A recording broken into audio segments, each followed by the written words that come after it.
right, here we've got Oklahoma State head coach Josh Holliday along with Zach Fish and John Perrin. Coach, if you can start off with just an opening statement, and then we'll open up to questions from there. Okay. Well, good to see you guys. Some of you guys haven't seen in a few days. Welcome to this nicely remodeled room. What do you think of the wall graphics, huh? About time. I'm proud of that because it's only taken a year and a half to get those up, but they look good. Probably don't have a whole lot to say other than our kids have had a good week of preparation. We're excited to play and rested and ready to go. And other than that, if you got any specific questions, I'm happy to answer them for you. As far as the coordination of the regional, I mean, I've got it on good authority that your administration's done a really tremendous job, and it's left you just the ball club and handling the baseball part of it. Spot on, Robert. Absolutely. Done a tremendous job, and we've had a lot of great people working hard around here for probably the better part of a month planning the potential for this. I want no part of anticipating something that I think gets in the way of the mindset of a coach and a team, which is looking too far ahead. But thankfully, our administration was on top of everything that they needed to be to give us this opportunity to host. And the field looks great, the facility looks great. A lot of people done a tremendous amount of work to make this thing go. We're really grateful to Kevin and all the guys here at Oklahoma State that have been hustling to get this ready. I've had a chance just to coach our team, which is what I'm supposed to do, and really the only thing I'm smart enough to do. Josh, you talked about distractions, and how do you lean on your staff and your guys to help the players here feel like it's just another day? You know, obviously this isn't just another day. Well, we've been able to maintain a pretty consistent practice schedule, which I think is where you start with routine. For us, it's felt fairly normal because we've been in our own setting, in our own beds, and practice times and routines have been maintained for the most part. And really, all year long, our staff has been awesome in taking care of these kids and looking out for us. And so we're very lucky to have people that are committed to giving us an opportunity to play for a championship, and they've done that from start to finish since the day we were hired, let alone now. So it's really been just a consistent routine for us, and thankfully, as I told a few people coming off the Big 12 tournament, the opportunity to not have to travel really helped this group because of how hard and long we played through that tournament. That day of non-travel, I think, gave us our chance to get our legs back underneath us. So it's worked out well for us, and now we have to just go out and play, which is all you're trying to do as a coach, is keep your guys in that mindset. So we're ready to go out and play, and we have no excuses for anything. We're comfortable. Josh, you used a lot of arms last week in the Big 12, but I think you still left yourself set up the way you wanted to be with your arms coming into the regional. Now that you've looked at the bracket, you have options, and you decided how you're going to go with the pitchers, at least starting. Yeah, well, we did, and we talked about that last week, that in that moment in time last Sunday, there was no benefit in short resting and potentially setting back any more of our pitchers that were not physically able to throw on that day. And we pitched the guys that were healthy enough to throw, and we kept the guys that needed their rest to get back in line for this week. So the pitching is rested, it's set up well, as it always is. Rob does an amazing job of knowing these kids and lining them up. We'll throw a Buffett in game one, and he's pitched the ball awfully good as of late. He's had some fine starts down the stretch against some really good teams in some big settings. So the regular season has served us well in preparing a freshman for a chance to start the ball game tomorrow night. But other than that, yeah, we made the decision to protect our arms, and that's a decision that we continue to really believe that for these guys to trust us, they have to know we're going to look out for them every step of the way. And if you're going to run into a weekend where you have to press your guys a little bit, I think a weekend like this is something that's more likely to see that happen than it would have been last weekend. Zach, how are you feeling? Good. You know, I've been working with Eli, our trainer, and Doc Crawley for the last few days, and you know, I'm outside running sprints, you know, doing the regular routine that we've gotten ourselves into, and so I feel good going into this weekend, and I'm going to be full speed, so I'm excited. Yeah, your cuts today didn't look any different. You look like you're getting the same pop off the bat. Yeah, no, I feel good. You know, I've been icing, been stretching, just doing all the little things that I can to make sure that I'm ready for this weekend, and the staff has done a great job to make sure that I'm healthy and ready to go. Coach, you think he'll be DHing primarily or exclusively, or what's the game plan there? Well, every game we try to look at the other team's available starting pitching as well as their bullpen. rights and lefts and how that affects our lineup, and we try to figure out how to maintain his bat in the lineup throughout the entire game. And I believe we had an announced starting pitcher for Binghamton last night, and so we'll watch the tape on him today, figure out our best 9-man lineup, and then but he's available to do both, and that's great because that gives us the flexibility we need to make good choices and maximize the offensive output of our lineup, and also consider defense as the game plays out. So it's nice to have Zach back full strength. John, you're kind of, you've been the guy that's gotten the ball on Friday nights down pretty much most of the conference season. Now you sit on ready for this first one. Pretty comfortable with that, and I'm sure anxious to get out there. Yeah, I mean, that's the role. I'm pitching game 2 against whoever we face, so I know when I'm going to throw, and I'm just preparing for that game on Saturday. Coach, what are your thoughts on the strength of the regional? Many think it could be the toughest in the country. I think it's an outstanding regional. I think every regional is unique in its own way, obviously, but I think this one in particular is extremely unique because of the way every team got here. Everybody's bringing something with them to this regional that they should feel good about. Binghamton just won their conference tournament. I understand they're maybe a team that feels very galvanized because they've suffered a lot of injuries and still overcome those things, and they're playing well, and so they feel good about their team. They feel strong in that they found a way to get here, so they have confidence. I think Nebraska's had an outstanding season. You look at their roster, their stat sheet, and the personnel. We know many of those kids from last year when we played them. I think they're a very good ball club, and I respect their coaching staff. So they feel good about things. And certainly Cal State Fullerton probably feels like their season is on the upturn right now. I believe they've won 7 games in a row, if I'm not mistaken, and have a roster that was picked preseason #1 in the country by the folks that follow college baseball and know it. So everybody has something about their team that they think is special and makes them who they are. And I could sit here all day long and tell you about this team because it's a fascinating team, full of great stories and awesome kids, and what they've done this year we're extremely proud of. And all the regular season does is provide us that self-confidence that we know what we're capable of doing. And so we'll draw on the experience starting fresh tomorrow night, and we'll go line up and compete with these 3 excellent teams one by one. But if you look across the country, I saw a few other regionals that really caught my eye. I would think this would be one of those 3 or 4 that has some real depth to how strong the teams are. Coach Holliday's commented on this a bunch of times, so I want to ask Zach and John.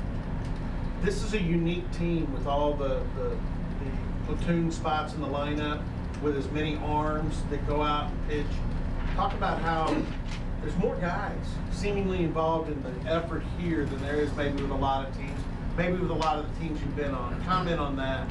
Yeah, I mean, when you have such a great group of guys and you have so many guys that are talented, whether it's in the outfield, the infield, the pitching staff, and we just have so many guys that can come in and do something to help us in a positive role. And if you just look at the outfield alone, I mean, we have 6 or 7 guys that can come in at any time and do something that's impactful, like Aaron Cornell hitting that home run, that ended up winning us the game. And so if you look at small things like that, I just think that we're very deep in every position, and we have such talented guys throughout the whole lineup. And even on our bench, I mean, there's a lot of guys on the bench right now that could go other places and play right away. I mean, we just have a very deep team. And then when you look at our pitching staff, I mean, we have some young guys that are coming in and doing great things right away. Like Tyler Buffett throwing, the first game of the regional was awesome. You have John, who's really come on this year and thrown the ball extremely well for us out of that Friday night role normally. You have guys like Connor Costello, who transferred in and who's just been playing really well for us, swinging a good bat. And Donnie Walton's been playing great at shortstop, and Craig McConaughey's coming out of nowhere, and he's always had the defense, and he's really been swinging the bat well. So I mean, we have so many guys in different roles that are just coming out and playing extremely well and just doing their job and doing their part. I mean, that's when you're going to get a really good team that's going to be deep and allow everybody to be strong throughout the whole year. Sean, you've been here before Coach Holliday got here, and now you're here at the regional. Talk about the impact that you felt that his hiring has meant to the program and to you specifically. It's been huge. I'm thankful that he decided to give me an opportunity to stay here and keep playing for the past 2 years. Once he came in here, you could kind of just sense the change that in the program. He's a lot more hands-on. Really works hard for his guys. That's no slight against Coach Anderson. He was a great coach as well, but you know, I think we've really got the program headed in the right direction, you know, with the guys that he's brought in, you know, through recruiting. And, you know, with the guys like me and Zach and a few of the older guys that, you know, were already here, you know, giving us a chance, accepting us in as his own, essentially. And, you know, he's been really helpful for me, you know, so is Coach Walton. And, you know, we really love our coaches here, and we'll do anything for them. Josh, how big a deal was it? You mentioned the graphics a minute ago. How big a deal is history around here and bringing them? I mean, you and Rob obviously played here.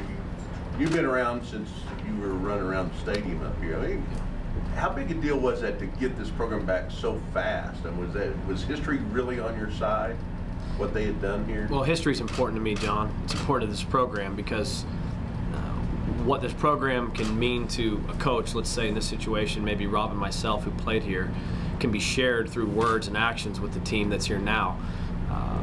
How this program got great, what it meant to those that played in it, needs to be shared to inspire the current kids to understand what the OS on the hat means, what the Oklahoma State across the bat means. History moving ahead is even more important because this isn't the Big 8 anymore. It's a new time. It's a new era in college baseball with the BB Core bat.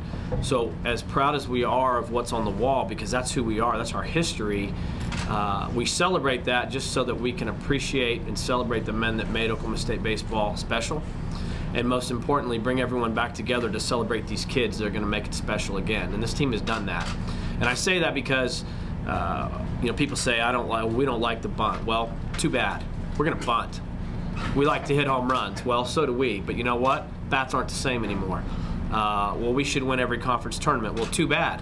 It's Big 12. It's not the Big 8. I mean, just being truthful about the future. We love our history, but we love these kids even more, and we want to really back them as they make their own history. And this team, for me, has taken another step forward to build on what last year's group did of just I think reestablishing what Cowboy baseball players look like, walk like, talk like, and feel like. And that is courageous, it's tough, and it's proud.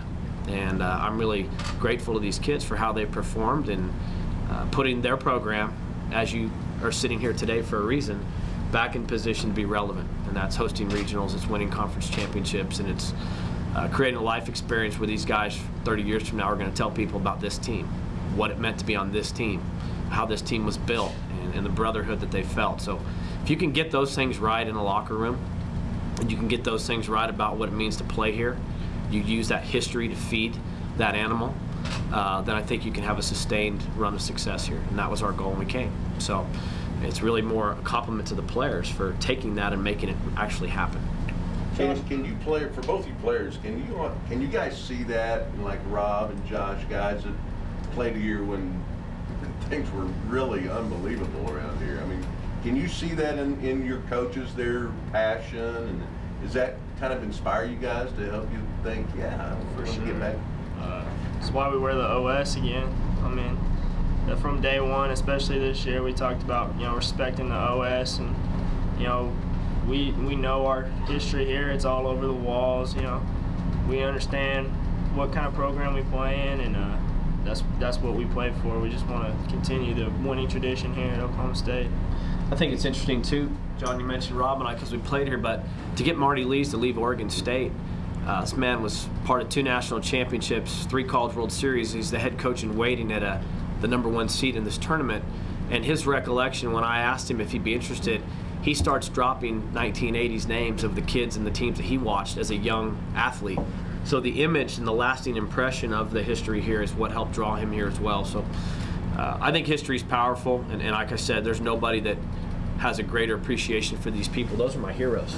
I mean, those guys that's Babe Ruth and Joe DiMaggio of college baseball. Those are my heroes. But they're here because I want our kids to be inspired to know you can be great here, just like those guys were. And you don't have to have the fanciest field. You don't have to have skyboxes and fancy things to be a great player. You just have to have the desire to work at it, and you have to have a blueprint of how to get there. And this program has that DNA. And so that's really been our message. And but it all comes down to these players. I've said that all along. I'm proud of our coaches. They do an amazing job. It has everything to do with these kids. Josh, you've won 86 games in 2 years, which ties the school record, ties your dad. his first 2 years, he won 86 games. Can you talk about the influence he's had and remains to have on you in your coaching career? Probably not. I probably couldn't talk about that without getting emotional. I'll just tell you, it's everywhere. Look at these walls. He recruited those players. He coached those teams. You know, he raised me here. I don't know really how much deeper you can go. It's everywhere. And last team went to Omaha, he coached. I played on, and it's just in your blood sometimes. I don't know if I am orange-blooded, but it's probably pretty darn close. Who else loves their program as much as this guy? That's pretty awesome. Coach, you alluded to, I mean, you've probably talked about this a lot with the local guys, but just your philosophy towards small ball, bunting, sacrificing, moving guys around. I mean, the good teams do it in college baseball. They just elaborate a little on. Well, we seek to play winning baseball. And I think certain innings, the bunt is part of winning baseball, the stolen base, the hit and run. Sometimes it's the home run. You know, we've hit a lot of big home runs lately. I can't count them all, but I would say in the last 10 games, we've hit a large number of home runs. Certain guys have gotten in situations where the swing away sign was on and they got the right pitch and they blasted it. No one loves a 3-run homer or grand slam more than we do, but there's also pitching matchups and defensive alignments that demand that you can put the ball on the ground. If you don't, you're not giving your team a chance to be successful. So we want to have a balanced team that can win 2-1 or 10-9. Or whatever the game dictates needs to be done to win.